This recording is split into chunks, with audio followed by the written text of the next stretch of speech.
Assalamualaikum warahmatullahi wabarakatuh dan Om Swastiastu. Perkenalkan, nama saya Febiang Reni dengan NIM A221-22046,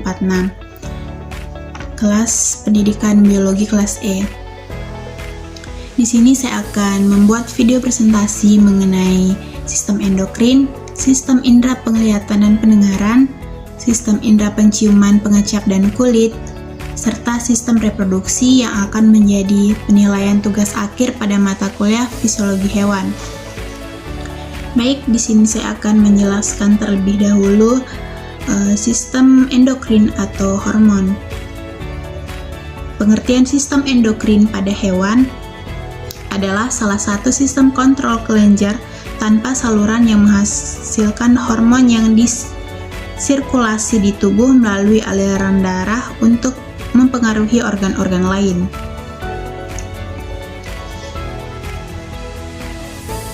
Selanjutnya yaitu hormon yang mengatur sistem endokrin. Hormon yang mengatur sistem endokrin ini meliputi yang pertama ada hormon trikosin, yang kedua ada hormon adrenalia, yang ketiga ada hormon glukagon, yang keempat ada hormon pertumbuhan, yang kelima ada hormon reproduksi, dan yang keenam ada hormon stres.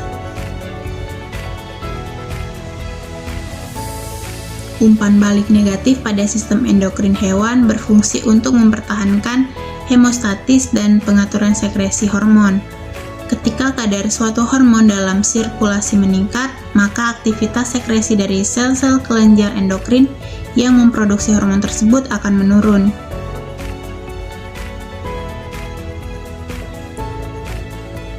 Yang kedua yaitu materi sistem indera penglihatan dan pendengaran. Yang pertama-tama yaitu sistem penglihatan. Penglihatan adalah kemampuan untuk mengenali cahaya dan menafsirkannya. Alat tubuh yang digunakan untuk melihat adalah mata. Mata berfungsi sebagai reseptor cahaya yang peka terhadap variasi intensitas cahaya. Mata vertebrata memiliki struktur fotoreseptor yang kompleks dan terorganisasi dengan baik, seperti retina yang terdiri dari sel-sel fotoreseptor yang sensitif terhadap cahaya. Mata invertebrata memiliki struktur yang lebih sederhana, seperti eispor pada protozoa atau mata majemuk pembentuk citra pada serangga dan krustasea. Selanjutnya yaitu pengaturan cahaya. Pengaturan cahaya terdiri menjadi 8. Yang pertama ada fototaksi, yang kedua ada ritme kirkadian, yang ketiga ada penglihatan, yang keempat ada fotoperiodisme, yang kelima ada kebutuhan cahaya, yang keenam ada pengaturan melatonin, yang ketujuh ada navigasi, dan yang kedelapan adalah mimikri. Selanjutnya yaitu pengertian sistem pendengaran. Pendengaran adalah kemampuan untuk mengenali suara. Sistem pendengaran pada hewan vertebrata terdiri dari telinga, saraf-saraf, dan otak. Telinga berfungsi sebagai reseptor suara yang peka terhadap variasi, frekuensi, dan amplitudo.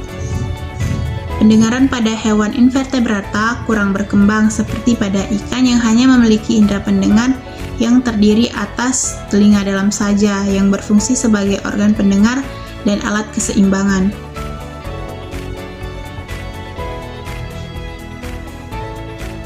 Komponen utama telinga ada 4. Yang pertama yaitu telinga luar atau auricle atau pinna. Berfungsi sebagai penangkap suara yang membantu mengarahkan gelombang suara ke dalam telinga.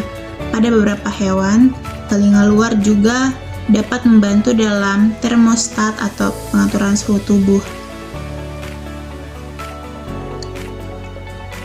Yang kedua yaitu telinga dalam atau koklea. Berperan dalam transduksi suara menjadi sinyal saraf. Koklea memiliki struktur rumit yang terdiri dari rambut pendengaran atau hair clefts yang menangkap getaran suara dan mengubahnya menjadi sinyal listrik yang dikirim ke otak melalui saraf. Komponen yang ketiga yaitu telinga tengah atau tympanic cavity, terdiri dari gendang telinga atau tympanic membran dan serangkaian tulang pendengaran kecil atau oiscles seperti martil, malleus, landasan inclus, dan sanggurdi atau stapes.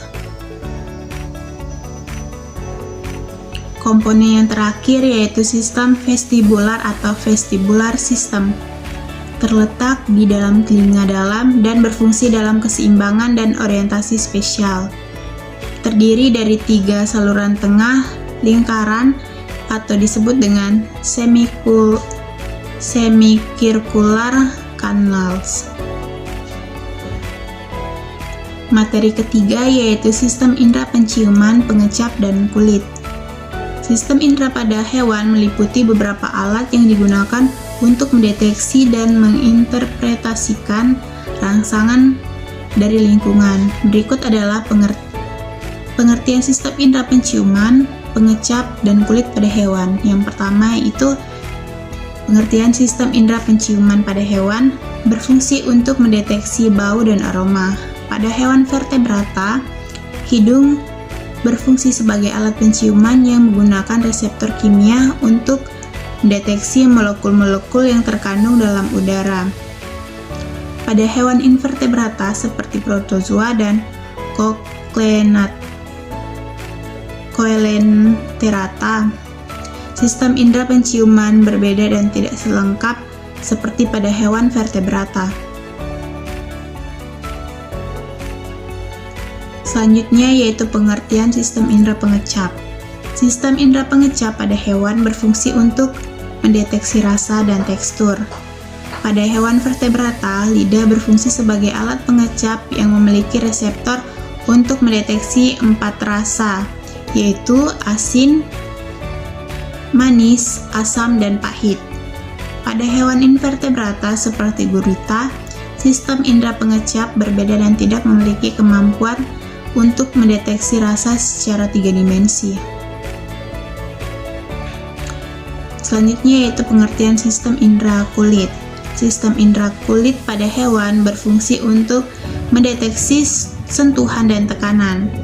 Pada hewan vertebrata, kulit berfungsi sebagai alat peraba yang peka terhadap rangsangannya. Pada hewan invertebrata, seperti cacing tanah, sistem indera kulit berbeda dan tidak selengkap seperti pada hewan vertebrata. Contohnya, cacing tanah memiliki indera yang berbeda di permukaan tubuhnya dan peka terhadap rangsangan.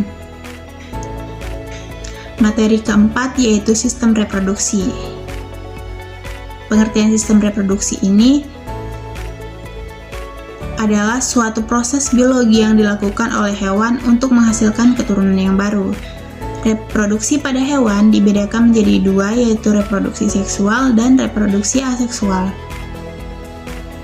Reproduksi seksual melibatkan alat reproduksi sel kelamin jantan dan betina seperti proses pembuahan di dalam atau luar tubuh.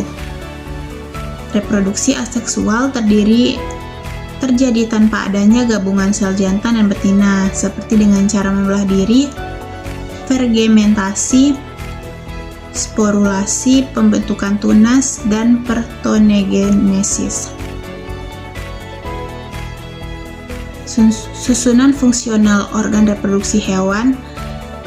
Pada hewan yang masih primitif, jaringan yang menghasilkan sel gamet tersusun menyebar atau difus. Jaringan ini terdiri atas sejumlah sel lokus yang berfungsi untuk memperbanyak sel kelamin. Pada hewan yang perkembangannya sudah lebih maju, bentuk dan lokasi gonads sudah lebih jelas, terletak simetris bilateral, dan biasanya merupakan organ berpasangan.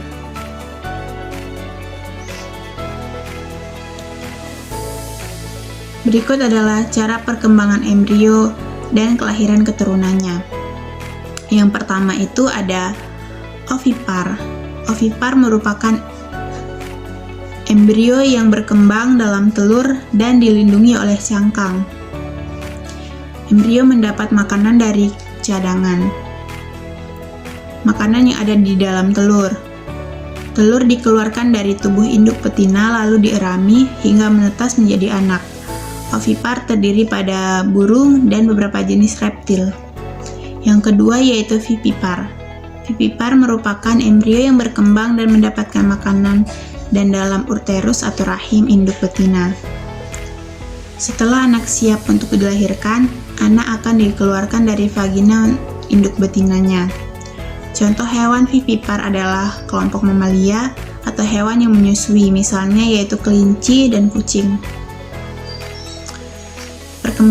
Cara perkembangan yang ketiga yaitu ovovivipar. Ovovivipar merupakan embrio yang berkembang di dalam telur, tetapi telur tersebut masih tersimpan di dalam tubuh induk betina. Embrio mendapatkan makanan dari cadangan makanan yang berbeda di dalam telur. Setelah cukup umur, telur akan pecah di dalam tubuh induknya dan anak akan keluar dari vagina induk betinanya. Contoh hewannya adalah sekelompok reptil, kadal, dan ikan hiu. Baik, itulah tadi presentasi dari saya. Sekian dan terima kasih. Saya tutup dengan wassalamualaikum warahmatullahi wabarakatuh dan Om Santi Santi Santi Om.